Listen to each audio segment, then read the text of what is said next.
সুরজিতের গান, গল্প ও কবিতার আসরে সকলকে স্বাগত।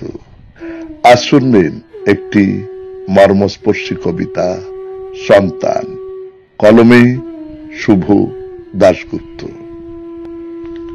দোতলার দক্ষিণের ঘরটা তার ছিল। দেওয়ালে বিশাল বিশাল রঙিন পোস্টার, দরজার ঠিক উল্টো পিঠে হাস্যমুখ সুনীল গাভাস্কার। ওর ঘরের লাগোয়া বাথরুমের দরজায় নির্মেদ পেশিবহুল স্টালিনের নির্মম মুখ।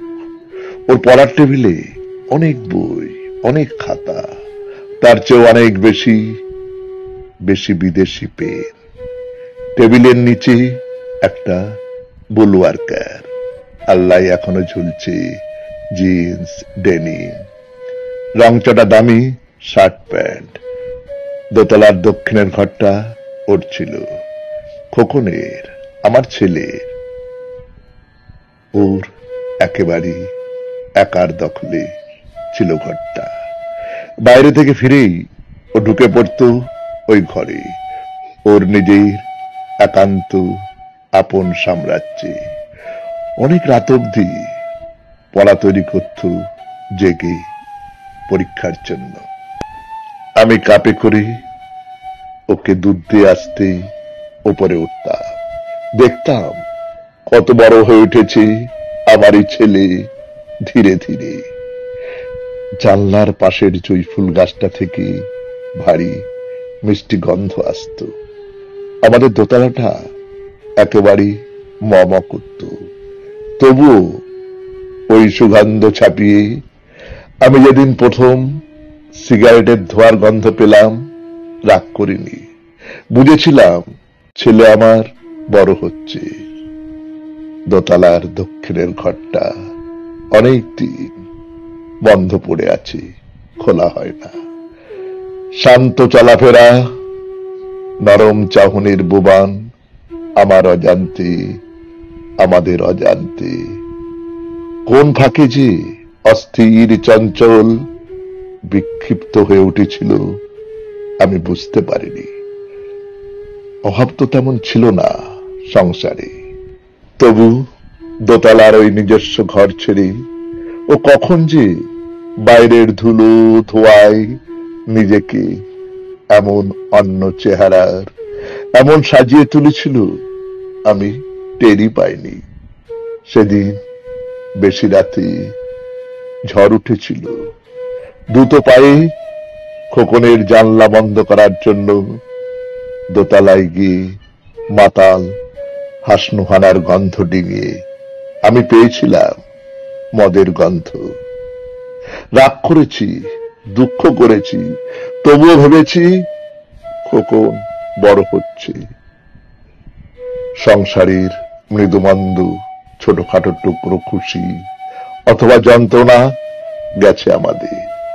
দিন গেছে খোকনের, দিন গেছে অন্যরকম টানাপোড়েনের বুনটে। একদিন জিজ্ঞাসা করেছিলাম, খোকন তুই এমন পাল্টে যাচ্ছিস কেন? ও চুপ করে অদ্ভুত চোখে আমার দিকে তাকিয়েছিল অনেকক্ষণ। সেই দৃষ্টিতে কি ছিল? বিরক্তি, ক্ষোভ, অভিমান, ক্রোধ? আমি বুঝতে পারিনি। ড্রাগ নেওয়ার আসল কাহিনীটা ধরা পড়ল তখন, যখন খোকন, আমার খোকন, মায়ের হাত ছেড়ে ড্রাগের হাত ধরে এগিয়ে গেছে অনেকটা অন্ধকারের দিকে।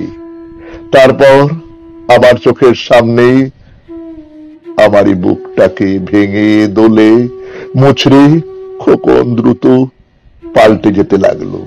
অস্থির চোখ, সব সময় আনমনা চোয়াল কষে কি যেন সব সময় ভীষণ এক ক্রোধকে চেপে রাখা মুখ। ভয়ে আতঙ্কে আমার মাথা ঘুরতে লাগলো। প্রচন্ড অসুস্থ অপকৃতস্থ খোকনকে শেষ পর্যন্ত যেতে হলো কল্যাণপুরের অ্যাসাইলামে, পড়শিয়ার আত্মীয়দের পরামর্শে। ওখানে একদল ডাক্তার আর ভালো মানুষ ওদের মতো বেলাইন হয়ে যাওয়া গাড়িকে লাইনে তুলে আনার জন্য প্রাণপাত চেষ্টা করে চলেছি। খোকনের ঘরে শেষ যেদিন গিয়েছিলাম, ওর ডায়েরিতে লেখা কয়েকটা লাইন আমাকে চাবুক মেরেছিল। চারপাশের সময়, স্বদেশ সবকিছু নিয়ে ওর ঘৃণা, তীব্র ক্ষোভ আগুনের অক্ষরে ধরা ছিল সাদা পাতায়। কাকে অনুসরণ করব? বাবাকে? সামান্য কেরানি তিনি, এত বড় বাড়ি কি করে বানালেন? ফ্রিজ, টিভি, ভিসিআর কি করে কিনলেন? কাকে মেনে চলবো? মাস্টার মশাইকে, যিনি তার প্রাইভেট টিউশনের ছাত্রদের সাজেশনের নাম করে প্রশ্ন বলে দেন? কাকে আদর্শ করব? মন্ত্রী, নেতা, পুলিশ, বিচারক? কাকে? কাকে? মা, তোমরা খবরের কাগজ পড়ো, অথচ একদিনও লজ্জায় ঘৃণায় বিষণ্ণ হয়ে ওঠো না তো? আমার অবাক লাগে। আমি আর পড়তে পারিনি, পড়তে চাইনি।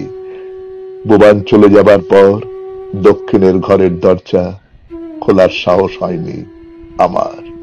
কে জানে, কাঠচাপার জুই, হাসনুহানার গন্ধ, অথবা ডায়েরির অন্য কোনো পাতায় আরো কি ভয়ানক বিস্ফোরণ জমা হয়ে আছে। প্রতীক্ষা করে আছি, বোবান ফিরে আসবে, ওর ঘরটা নতুন করে সাজিয়ে দেব। পথ চেয়ে তাই বসে আছি, বসেই আছি। নমস্কার। শুনলেন কবিতা সন্তান, কলমে শুভ দাশগুপ্ত, উচ্চারণে সুরজিৎ দাস, বাঁশিতে ধ্রুব ভর। সমগ্র অনুষ্ঠানটির সম্পাদনায় সুরজিৎ দাস।